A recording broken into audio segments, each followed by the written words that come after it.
السلام علیکم my YouTube family, welcome back to Mrs Khanvi vlogs. I hope میری پیاری پیاری یوٹیوب فیملی خیریت سے ہوں گی۔ الحمدللہ میں بھی خیریت سے ہوں۔ سب سے پہلے تو میں اپنی ان ویورز کا شکریہ ادا کرنا چاہوں گی جو میرے ولاگز بہت خوشی سے دیکھتی ہیں اور کمنٹ کر کے پوچھتی ہیں کہ آپ کا نیو ولاگ کب اپلوڈ ہوگا۔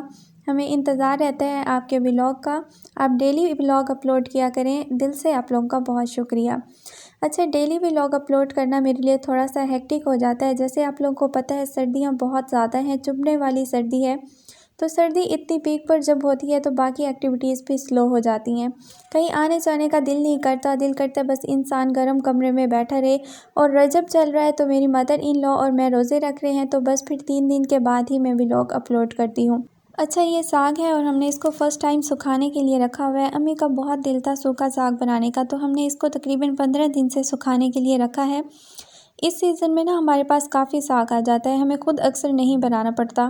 2-3 ٹائم تو ہمارے ولیج سے آیا ہے اور تقریباً 3 دفعہ ہماری ہیلپرز لے کر آئی ہیں، تو بس یہ فریش ساگ آیا تھا ولیج سے، تو ہم نے کٹنگ کر کے اس کو سکھانے کے لیے رکھا ہوا ہے، بٹ دھوپ نہ نکلنے کی وجہ سے یہ سٹل ویسے کا ویسے ہی پڑا ہے۔ تو اگر آپ کے گھر پہ بھی اس طرح ساگ سکھایا جاتا ہے اور یہ ڈش بنتی ہے تو مجھے کمنٹ میں ضرور بتائیے گا۔ آپ میری ڈریسنگ ٹیبل پر دیکھیں گے نا تو آپ کو میک اپ سے زیادہ پرفیومز کی کلیکشن نظر آئے گی۔ مجھے پرفیومز بہت زیادہ پسند ہے، اس لیے میں آرگنائز کر کے اس کو ڈریسنگ ٹیبل پہ رکھ دیتی ہوں۔ کچھ اس میں ایسے ہیں جو ابھی میں نے یوز نہیں کیے اور کچھ بالکل ختم ہونے والے ہیں، کچھ تو ابھی میں نے ان کی پیکنگ بھی نہیں کھولی۔ تو یہ کچھ دن پہلے ہم نے بونانزا سے شاپنگ کی تھی، تو ہمیں 2 پرفیوم ایز اے گفٹ ملے تھے فری میں، تو ابھی اس کو میں نے اوپن نہیں کیا، ابھی اس کو میں نے رکھا ہوا ہے کیونکہ آلریڈی میرے پاس کافی سارے اوپن ہوئے پڑے ہیں۔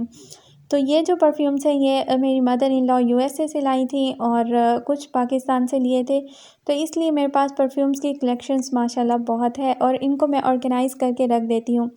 یہ جو 2 پرفیوم ہیں یہ آلموسٹ ختم ہونے والے ہیں، لیکن ان کی فریگرنس مجھے بہت پسند ہے۔ یہ ہم نے ملتان سے لیے تھے، چیزب سے لیے تھے میں نے، اور اس کے علاوہ کچھ ہیں جن کے ابھی کیپس گر گئی ہیں، لیکن ان کی مجھے فریگرنس بہت پسند ہے، اس لیے میں نے ان کو بھی اپنی ٹیبل پہ جو ہے نا آرگنائز کر کے رکھا ہوا ہے۔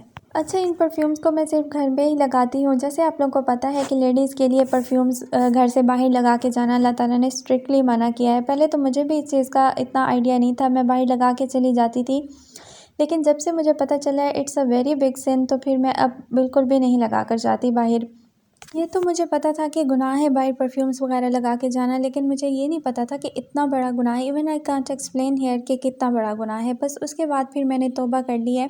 اچھا، یہ جینیسن کا میں نے کلینزر لیا تھا اپنے لیے، راؤنڈ اباؤٹ 4200 کا یہ میں نے لیا تھا۔ یہ تھوڑا کاسٹلی ہے اور اس کے مہنگے پن کی وجہ سے نا میں اس کو کم ہی یوز کرتی ہوں اور کافی ٹائم سے ہی میرے پاس ہے۔ مے بھی آپ لوگوں کے لیے بہت زیادہ مہنگا نہ ہو، لیکن میرے لیے مہنگا ہے کیونکہ میں زیادہ مہنگی کاسمیٹکس اور جیولری نہیں خریدتی، اور الحمدللہ اللہ کا دیا بہت ہے، لیکن مجھے اچھا لگتا ہے سوچ سمجھ کے خرچ کرنا۔ اور لیکن یہ میں نے تب پرچیز کیا تھا جب میری اسکن تھوڑی خراب ہو گئی تھی اور میں بہت زیادہ پریشان تھی، اس وجہ سے میں نے اس کو پرچیز کیا تھا، اور الحمدللہ اس کے بعد پھر میری اسکن ٹھیک ہو گئی تھی۔ اچھا، میں آپ لوگوں کو بتا رہی تھی کہ جب مجھے پتہ چلا کہ اس کو پرفیومز لگانا بہت بڑا گناہ ہے، تو پھر میں نے اللہ تعالیٰ سے سچے دل سے توبہ کر لی۔ تو جب کوئی انسان اللہ تعالیٰ سے دل سے توبہ کرتا ہے نا تو اللہ تعالیٰ ہمارے پچھلے گناہ معاف کر دیتے ہیں۔ لیکن آپ کو پتہ ہے ہم ان چیزوں کو گناہ کنسیڈر نہیں کرتے، اور یہ ہماری سب سے بڑی ناکامی اور فالٹ ہے کہ ہم گناہ کو گناہ کنسیڈر نہیں کرتے، اور یہ سب سے خطرناک بھی ہے کیونکہ جس کو ہم گناہ کنسیڈر نہیں کرتے نا تو اس کی توبہ بھی نہیں کرتے اور ایسے ہی ہم مر جاتے ہیں، اور اس کا حساب ہمیں ہر صورت دینا پڑتا ہے۔ گناہ چھوٹا ہو یا بڑا، اس کو گناہ سمجھا جائے تو انسان کا ضمیر اس کو ایک دن ضرور ملامت کرتا ہے اور وہ اللہ تعالیٰ سے معافی مانگ ہی لیتا ہے۔ لیکن جیسے آپ کو پتہ ہے نا آج کل ماڈرنزم کا دور ہے، ہر بندہ، ہم سب ماڈرنزم کے پیچھے بھاگ رہے ہیں، تو ان چیزوں کو ہم اتنا بادر نہیں کرتے۔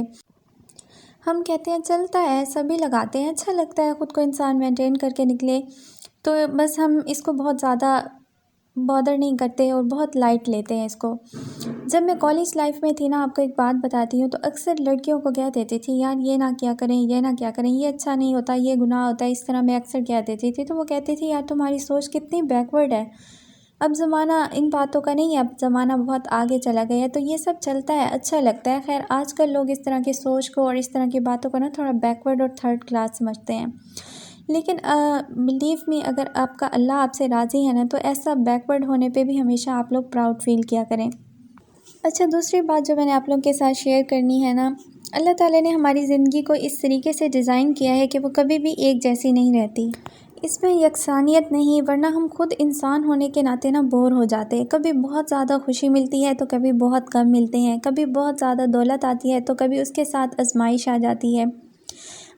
اور آپ کو پتہ ہے کہ انسان ڈفرینٹ فارمز آف آزمائشوں سے گزرتا ہے۔ کبھی ہمیں ہمارے اعمال کی سزا ملتی ہے، کسی نہ کسی طرح اللہ تعالیٰ انسان کو بہت سے چانسز دیتا ہے اپنی طرف پلٹنے کے، کبھی سمجھا کے، کبھی محبت سے تو کبھی ناراضگی سے۔ تو انسان کو اسے سمجھنا چاہیے کہ لائف کے جو فیزز ہیں that is quite normal and part of every one's life. کسی دوسرے کی زندگی کو دیکھ کے خود کو احساس کمتری میں مبتلا نہیں کرنا چاہیے، اور دیکھنا چاہیے کہ ہم اپنی زندگی کو کیسے بہتر بنا سکتے ہیں۔ اور جب ہم پہ اللہ تعالیٰ کا کرم ہوتا ہے تو وہ صرف دولت نہیں ہوتی، وہ ہمارے ماں باپ کی صورت میں بھی ہوتا ہے، ہماری اولاد، اللہ تعالیٰ کی محبت جو دل میں آ جاتی ہے، دل کا سکون، ہماری صحت، سب کچھ دے آر فارمز آف رزق۔ تو ہمیں ہر حال میں اللہ تعالیٰ کا شکر ادا کرنا چاہیے۔ اچھا، ایک سورت جس نے ہمیشہ میری بہت ہیلپ کی ہے، جب بھی میں پریشان ہوتی ہوں میں نے اس سورت کو پڑھا ہے، اور بہت پہلے سے ہی میں اس سورت کو جب بھی پڑھتی ہوں نا تو اتنا دل کو سکون ملتا ہے، وہ ہے سورت رحمان۔ اس کو میں میک شور کرتی ہوں کہ میں اس کو سنوں، میں اس کو پڑھوں، گھر میں لگا کے رکھوں۔ جیسے آپ کو پتہ ہے سورت رحمان کی ہیلنگ پاورز بہت زیادہ ہیں، اور نبی پاک صلی اللہ علیہ وسلم کی ایک حدیث ہے جس کا مفہوم ہے، جس میں انہوں نے سورہ رحمان کو عروس القرآن کہا ہے، یعنی قرآن کی دلہن ہے۔ تو آپ سوچ سکتے ہیں اور خود ہی اندازہ لگا سکتے ہیں کہ اس کی شان اور اس کی اہمیت کتنی زیادہ ہے۔ اور میرے بچپن سے لے کر آج تک میرے سامنے اتنے واقعات ہیں، بہت سے لوگ، کچھ تو ایسے تھے جو کینسر پیشنٹس تھے، اور انہوں نے سورہ رحمان کو سنا، اس طرح سے دل سے اور پورے کامل یقین سے سنا کہ کچھ ٹائم کے بعد اللہ تعالیٰ نے ان کا کینسر ختم کر دیا۔ اور کچھ ہی ٹائم پہلے میری ایک فرینڈ ہے، انہوں نے بھی اس کو سورہ رحمان کو پڑھا، اور ان کی بہت بڑی پریشانی دور ہو گئی کچھ ہی دنوں میں، ایک ہی مہینے کے اندر۔ تو اس کو اگر آپ کسی مشکل کے لیے پڑھ رہے ہیں، کسی پریشانی کے لیے پڑھ رہے ہیں، تو آپ اس کو 11 دن پڑھیں، اور 11 دفعہ ہر روز پڑھیں، اور 11 دن پڑھیں، تو انشاءاللہ اللہ تعالیٰ آپ کی پریشانی ضرور حل کر دیں گے، جس طرح کی بھی پریشانی ہوگی۔ لیکن آپ کا یقین اس پر مضبوط ہونا چاہیے، ایسا نہیں کہ آپ پڑھ رہے ہیں لیکن دل میں یہ ہو کہ اس سے کیا ہو جائے گا، اس سے کیا، تو پھر آپ کا کام بالکل بھی نہیں ہوگا۔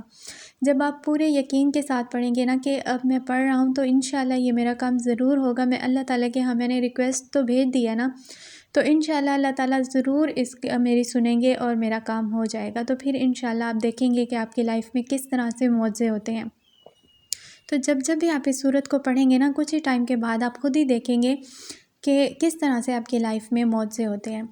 اس سورت کی ہیلنگ پاورز بہت زیادہ ہے، جو بھی آپ کے دل میں کوئی پریشانی ہوتی ہے یا کسی چیز کو بھی آپ فیس کر رہے ہوتے ہیں، تو جب اس سورت کی آپ مدد لیتے ہیں اور اس کو دل سے اور پورے کامل ایمان کے ساتھ آپ پڑھتے ہیں تو اللہ تعالیٰ دنوں میں ہی آپ کی پریشانی کو دور کر دیتے ہیں۔ اور اگر آپ لوگ بیزی ہوتے ہیں، آپ نہیں پڑھ سکتے، تو آپ اس کو سن لیں، آپ ہینڈ فری لگا کے اس کو ساتھ ساتھ سنتے رہیں اور کام بھی کرتے رہیں۔ آپ اس کو گھر میں اونچی آواز میں لگا کے رکھ دیں، آپ پھر دیکھیں گے کہ آپ کے گھر میں کس طرح سے برکتیں آتی ہیں اور کس طرح سے اللہ تعالیٰ رحمتیں نازل کرتے ہیں۔ جب ہم سورہ رحمان کو سنتے ہیں یا پڑھتے ہیں نا تو ہمارا دماغ ریلیکس ہو جاتا ہے، اور جیسے آپ لوگوں کو پتہ ہے every part of our body is connected with our brain, ہر آرگن جو ہوتا ہے وہ ہمارا برین ہی اس کو سگنلز دیتا ہے۔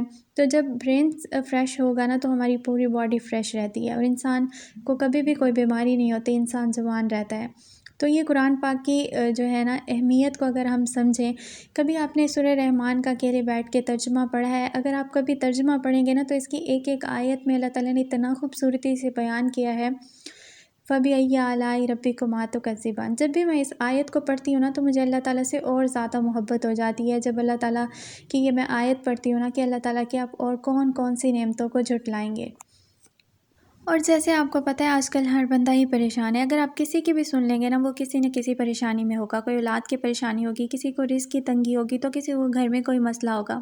لیکن مسئلہ پتہ کیا ہے، ہم لوگ اس کو خود ہی سولو کرنے کی کوشش میں لگے رہتے ہیں، ادھر ادھر بھاگتے رہتے ہیں، لیکن جو چیز ہمارے پاس ہے ہم اس سے فائدہ نہیں لیتے، جو اللہ تعالیٰ نے ہمیں دی ہے، جو اصل چیز ہے جو ہمیں فائدہ دیتی ہے قرآن پاک، اس کو ہم کھولتے نہیں، اس کو سمجھتے نہیں ہیں اور اس کو پڑھتے نہیں ہیں، اس لیے ہماری پریشانیاں سولو بھی نہیں ہوتی اور وہ کئی سالوں تک رہتی ہیں۔ تو بس یہی ولاگ تھا آج کا، اور میں نے آپ لوگوں کے سے یہ باتیں شیئر کرنی تھی۔ اگر آپ کو میرا یہ ولاگ پسند آیا ہے تو مجھے کمنٹ میں ضرور بتائیے گا، اور انشاءاللہ اس طرح کی میں اچھی اور بھی بہت ویڈیوز بناتی رہوں گی۔ اور جو لوگ مجھے موٹیویٹ کرتے ہیں، جو کمنٹس کرتے ہیں، اپریشیٹ کرتے ہیں، ان کا بہت شکریہ۔ ان کے کمنٹس پڑھ کے میرا دل کرتا ہے کہ میں اور ان کے لیے اچھے ولاگس بناؤں۔ انشاءاللہ نیکسٹ ویڈیو میں ملتی ہوں، دعاؤں میں یاد رکھیے گا۔ اللہ حافظ۔